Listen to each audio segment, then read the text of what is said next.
En esta oportunidad estamos en el programa del Centro Universitario de Zacapa, el CUNSAC, donde estaremos llevando a través de este medio de comunicación algunos temas que sin duda serán de mucha ayuda para la población zacapaneca, donde tendrán participación diferentes profesionales que nos ayudarán a través de su conocimiento a que podamos nosotros conocer información muy importante. En esta oportunidad está con nosotros la licenciada Sara Daniela Rivas Aguirre. Ella es psicóloga general, egresada de la Universidad de San Carlos de Guatemala. Actualmente, la licenciada Sara Daniela es coordinadora de la carrera de psicología y pues en esta oportunidad le damos la bienvenida al programa. En esta oportunidad vamos a tocar un tema muy importante que nos ayudará a nosotros a poder afrontar de una mejor forma la pérdida de un ser querido. Recordemos que la pérdida de un ser querido no solamente es muerte, sino que la separación física de una persona que se va a nuestro lado. Así que, licenciada Sara Daniela, los micrófonos son suyos para que pueda saludar a la población zacapaneca y pues para empezar luego el programa. Muchas gracias, licenciado, y gracias por la invitación. Gracias a todos los que nos están escuchando. Pues el tema de duelo lo escogimos precisamente porque es un tema que no lo hemos escuchado, o tal vez lo hemos escuchado, pero no sabemos de qué se trata. Todas las personas, todos los seres humanos nos enfrentamos siempre a un duelo. El día de hoy vamos a hablar sobre la muerte de un ser querido, pero también duelo significa esa pérdida, esa ausencia de algo que nosotros teníamos. Entonces, ¿qué puede ser un duelo? Puede ser una ruptura amorosa, puede ser la pérdida de un trabajo, puede ser el cambio de casa, ¿verdad? Ahí ya estamos presentando nosotros un proceso de duelo, sin darnos cuenta muchas veces. Puede ser en la edad adulta, puede ser niños. Todas las personas en la vida presentamos un duelo, ¿verdad? Entonces, ¿qué significa duelo? El duelo es ese dolor que sentimos ante la pérdida y en este caso de un ser querido. Entonces, una doctora psiquiatra, la doctora Elizabeth Kubler-Ross, nos habla sobre 5 etapas del duelo, ¿verdad? Ella lo categoriza así porque trabajó mucho tiempo con personas en fase terminal que eran moribundos. Entonces a estas personas se les desahuciaba y se les hacía a un lado. Entonces ella dijo, ¿por qué no investigar un poquito más de esto? Entonces ella categorizó lo que es las etapas del duelo.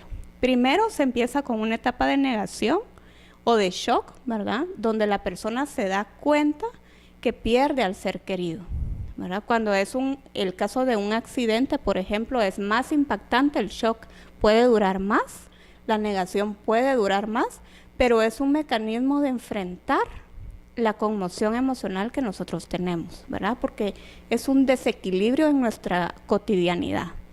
Entonces luego ella se dio cuenta que al valorizar o escuchar a la persona en estado de negación, le ayudaba a esta persona a seguir en la otra etapa.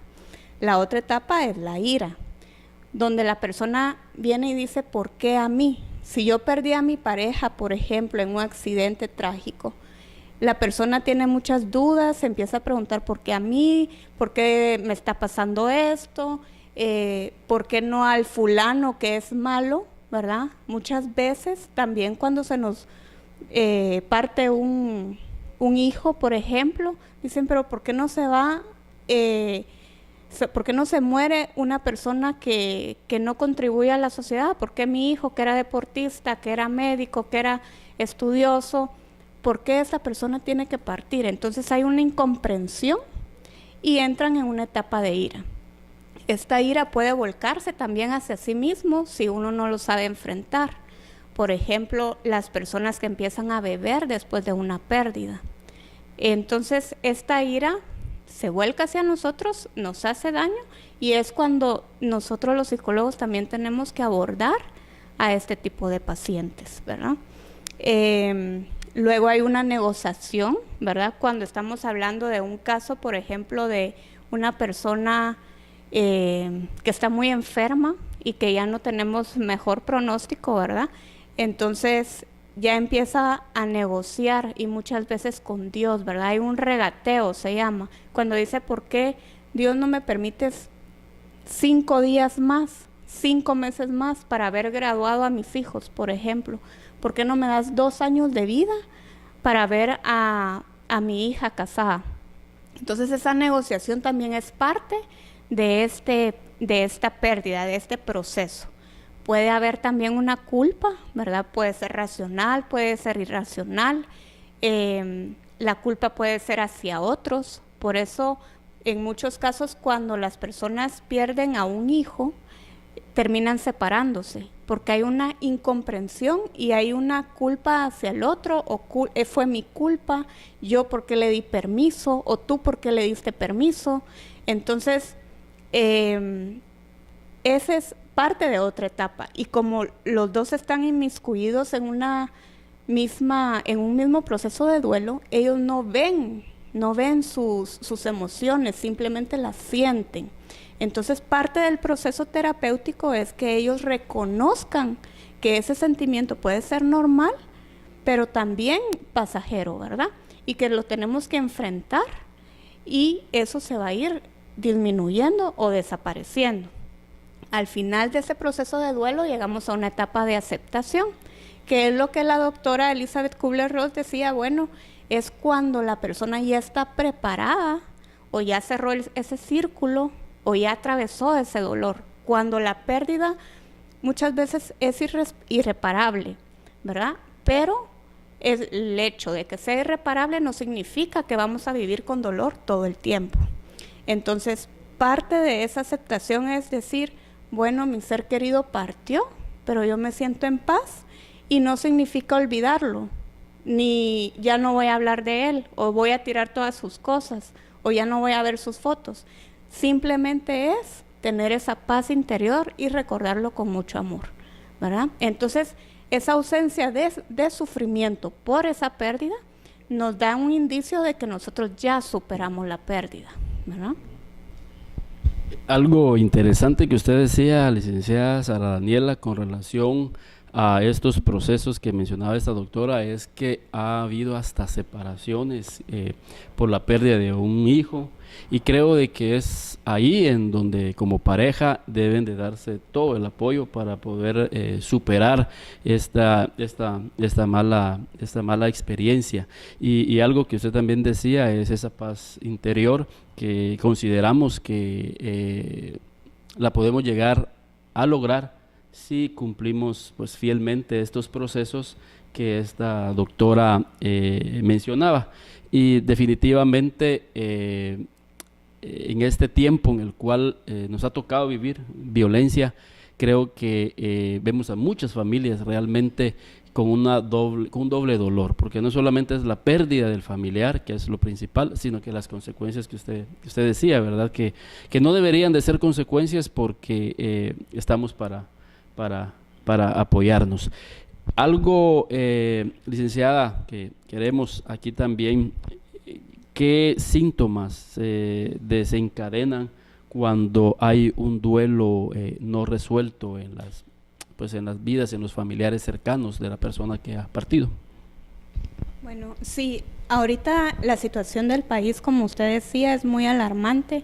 No es lo mismo tener una pérdida de un ser querido por enfermedad que una pérdida de un ser querido porque alguien lo asesinó, ¿verdad? Entonces, es más difícil afrontar, es más trabajo que uno tiene que elaborar en un proceso de terapia para poder sobrellevar eso, si es que en algún momento le encontramos un significado o algún sentido, que al final eso es lo que busca la tanatología, ¿verdad? Que vamos a hablar más adelante.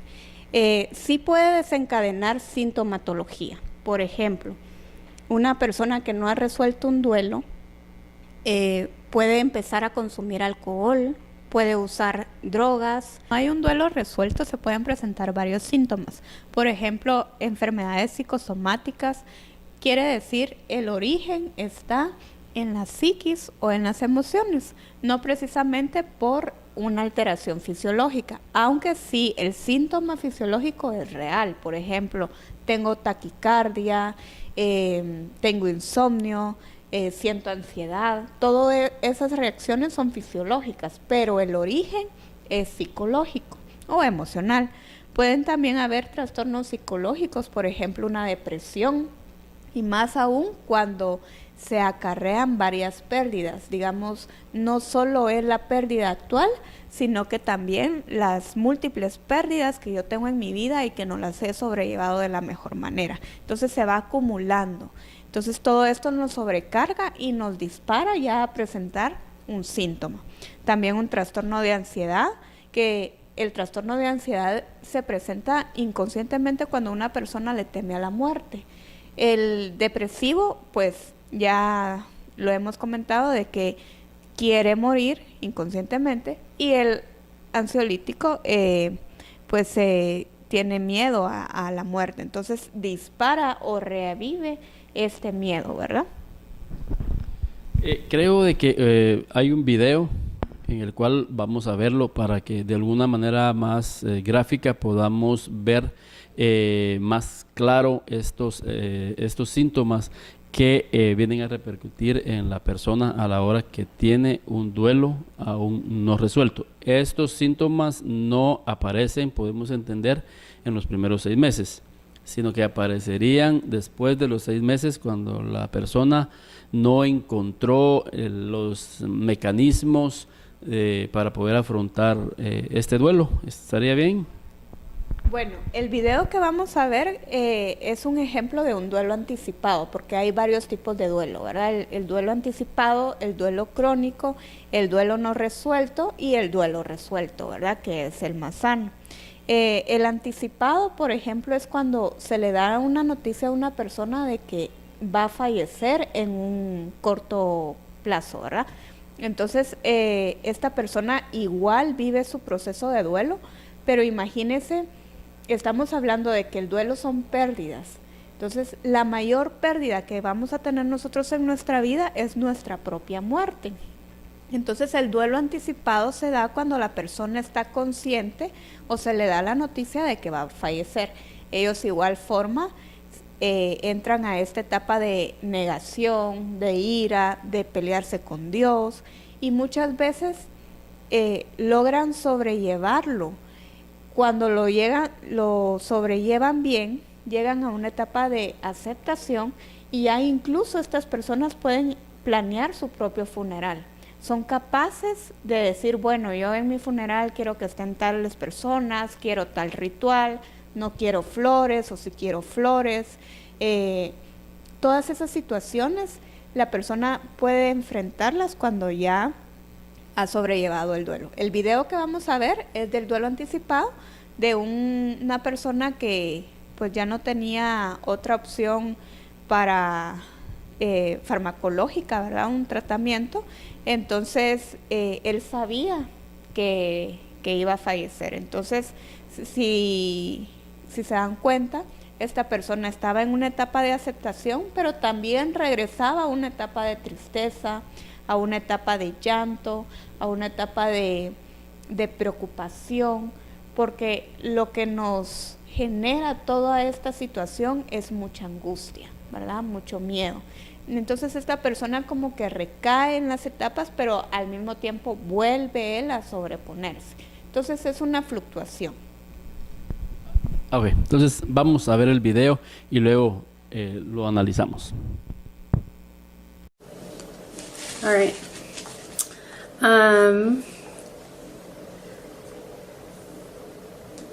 What word would you use to describe how you feel right now? One word? Yeah. Blessed. This is my little love, my little bug. Hi, my name is Nick Magnotti. I'm 27 years old. I have stage 4 appendix cancer, and this is my 7-month-old daughter, Austin. My wife and I had her together. I've been married to Elisa for 5 years now. I was first diagnosed with cancer. I was 24 years old, and scared. I was at first. I remember when I got the phone call.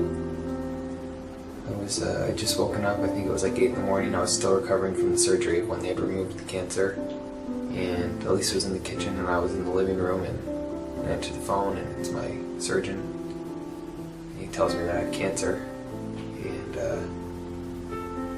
man, talk about getting the wind knocked out of you. That was a hard phone call.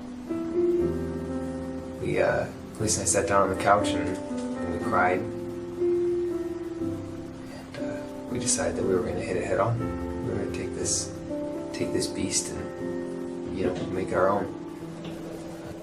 The chemo has gotten to a point where it's no longer doing what it's supposed to do. Even though it's continuing treatment, my pain was getting worse. So it's an indication that the cancer is spreading faster than the chemo can kill it. So we decided to stop chemotherapy just because chemo makes me feel so cruddy. We want to be able to enjoy every single day to its fullest, and when you feel, so ill you can't get out of bed, it's kind of hard to do that. I'm not scared of death. You can say, being a Christian, that you shouldn't be scared of death because you know that you're going to a better place, but it's human nature to want to be scared. And I think it's strange that I'm not scared. I don't feel strange. I know why I don't feel scared. I know it's because God has given me this peace and this blessing that everyone's dying. This morning there's people who get up and go to work and they're not going to come home tonight. And their families had no idea that was going to happen. They didn't get a chance to plan for it. They didn't get a chance to, set aside videos. They didn't get a chance to do birthday cards.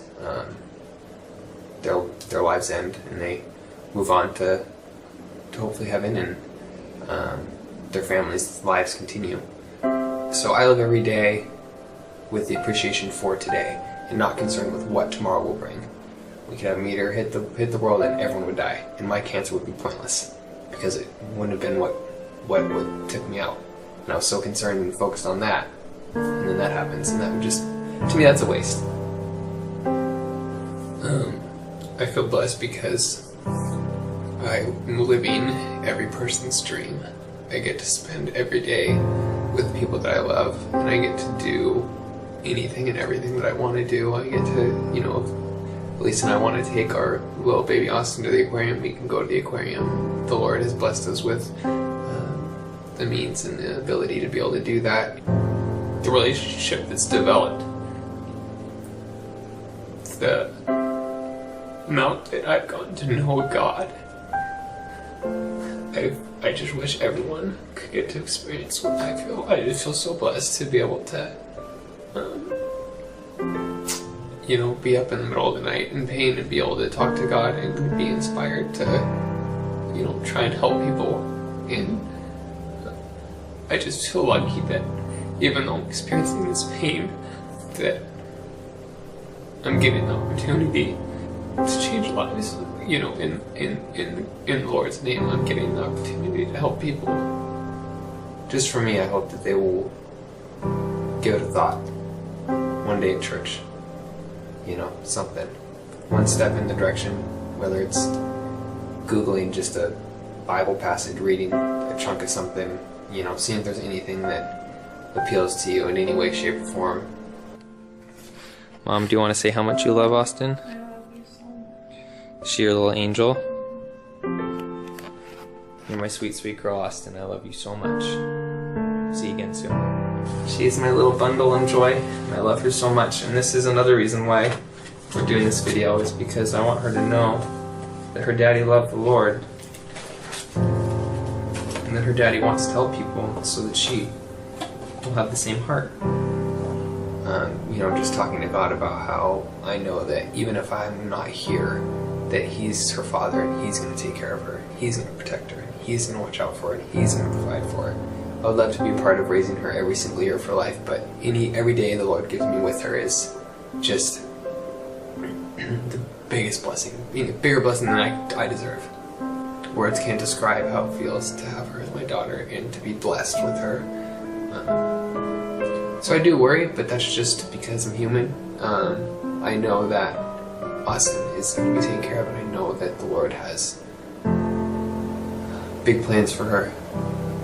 I know that she's going to accomplish some pretty impressive things in her life. Smiles? You got a proud daddy, Austin, already, so you're doing good.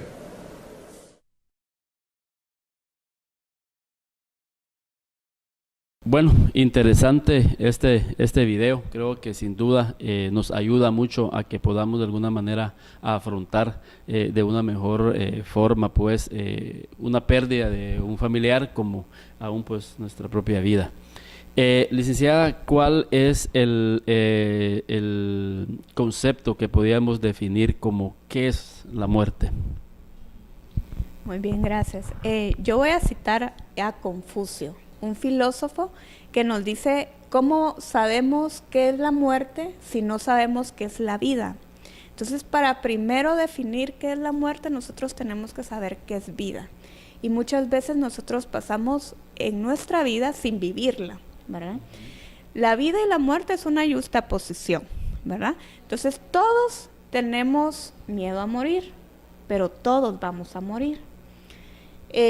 No puede haber vida si no va a haber muerte. No puede haber muerte si no hay vida. Entonces, es algo tan opuesto, pero al mismo tiempo que no se puede separar, ¿verdad? La muerte es universal, pero nadie está consciente, o por lo menos evita el estar consciente de que va a llegar el momento en que nosotros vamos a partir. Un claro ejemplo de este miedo a la muerte son los anuncios, los comerciales, que nos prometen juventud eterna. Entonces, el resistirnos a envejecer es resistirnos a morir, ¿verdad? Y tenemos siglos, décadas de evadir esa realidad. Cuando llega el momento y no se está preparado, ese es el problema, ¿verdad? Cuando nosotros llegamos al momento, si bien nos va, de tener una buena muerte, entonces es porque nosotros hemos vivido bien, hemos llevado una vida plena. Por ejemplo, nos preocupamos muchas veces de acumular cosas materiales, nos aferramos a hacer dinero, a tener título tras título, a tener poder, a tener muchas cosas del mundo, ¿verdad? Diría Nietzsche. Pero esto realmente lo único que acarrea es un vacío existencial. Entonces, si nosotros sabemos disfrutar de las cosas materiales, sabemos disfrutar de nuestro trabajo, porque no es malo comprarse un buen carro, no es malo comprarse una bonita casa, no es malo tener metas. Lo malo es el aferrarnos demasiado a algo material, o bien a las personas, porque tenemos que tener esa capacidad de separarnos. Culturalmente los guatemaltecos no tenemos mucha educación en las separaciones. Por ejemplo, nosotros nos vamos ya grandes de casa. En otras culturas, a los 18 años ya tienes que irte de la casa de tus padres. Ese es un claro ejemplo de que no se nos educa a separarnos, ¿verdad? A independizarnos.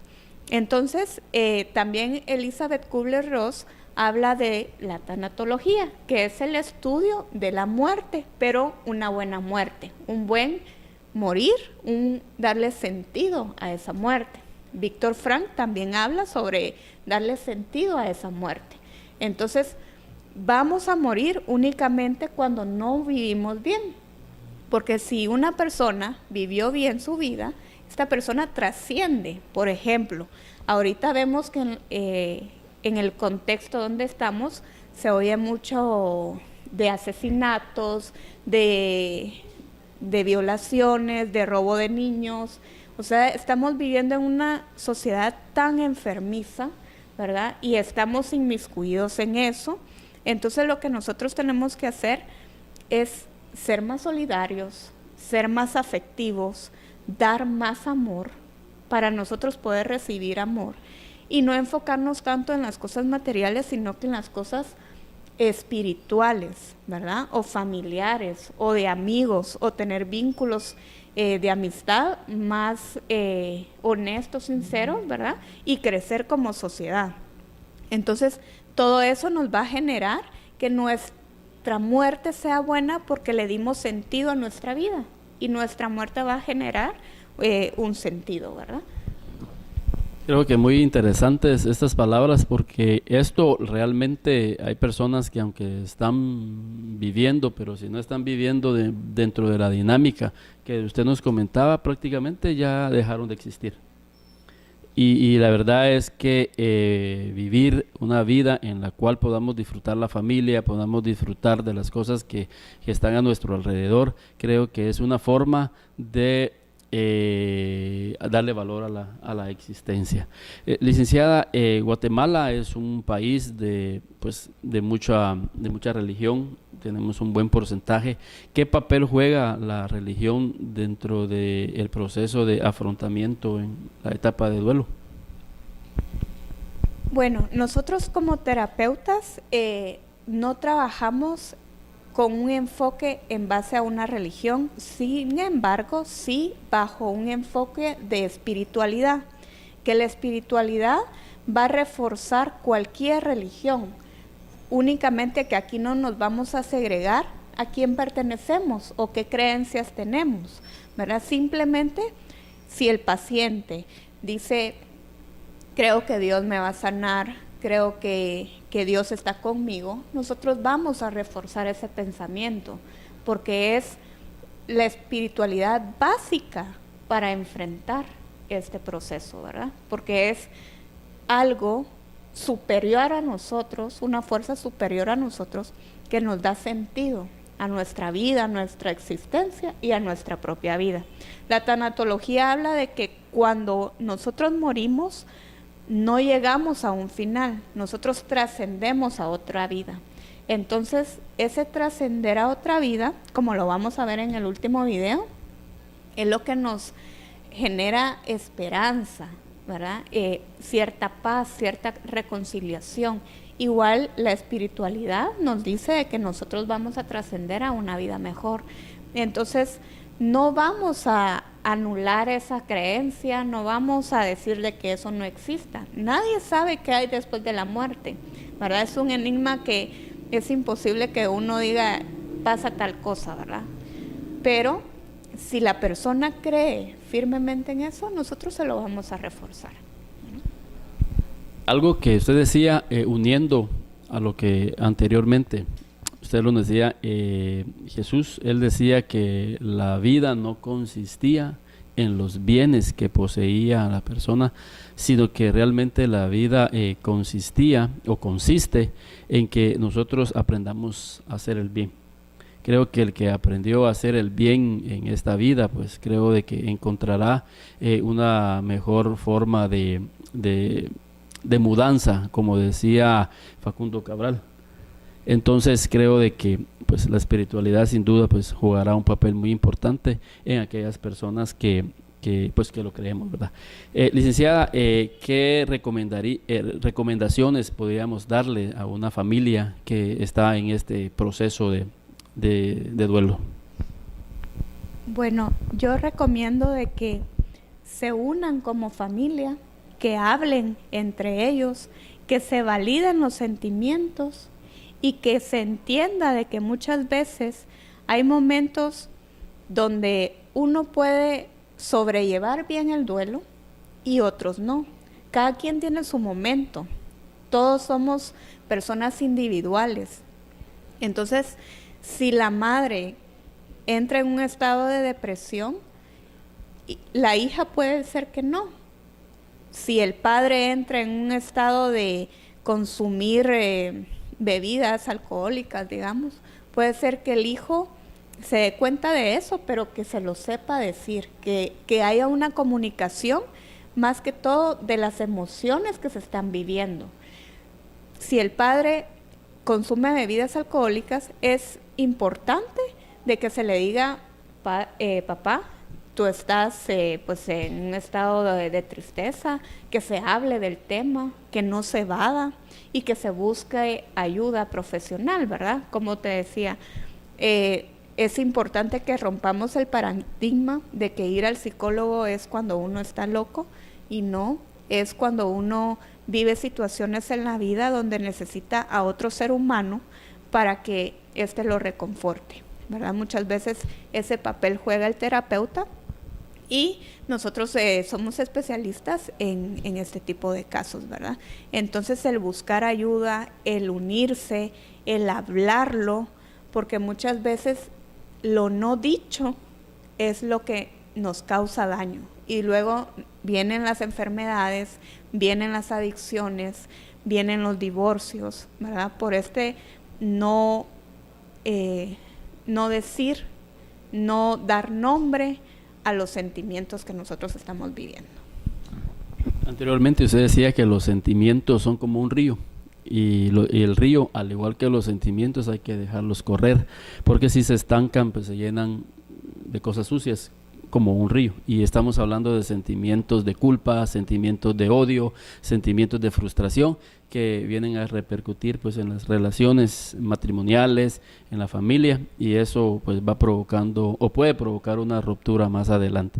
Este programa nosotros lo estamos haciendo juntamente con la licenciada Sara Daniela Rivas, coordinadora de la carrera de psicología en el Centro Universitario de Zacapa, en honor en aquellas vidas que han partido al lado, separados de sus seres queridos, y a la vez también ser una ayuda a esos seres humanos que de alguna manera están sufriendo por la pérdida de un familiar, ya sea muerte específicamente o separación de otra índole amorosa o de distancia, que se ha ido quizás para otro país y no deja de ser un duelo, pero sí dándole pues el valor a la vida a aquellas personas que se han ido al lado de nosotros, y que nosotros realmente como profesionales de la conducta queremos llegar a ser una ayuda para la población, una ayuda para usted que quizás nos está sintonizando y que aún tiene ese duelo no resuelto, y creo de que podría usted encontrar con la ayuda profesional esos mecanismos de defensa que le pueden ayudar a salir de esta situación, para que usted pueda llamarnos y con mucho gusto pues poderle brindar ayuda psicológica, emocional y por qué no también espiritual. Así que muchas gracias por estar en sintonía en este programa. Cuando lloras por las veces que intentaste y tratas de olvidar las lágrimas que lloraste, solo tienes pena y tristeza, el futuro incierto espera. Puedes tener paz en la tormenta. Muchas veces yo me siento igual que tú. Mi corazón anhela algo real. El Señor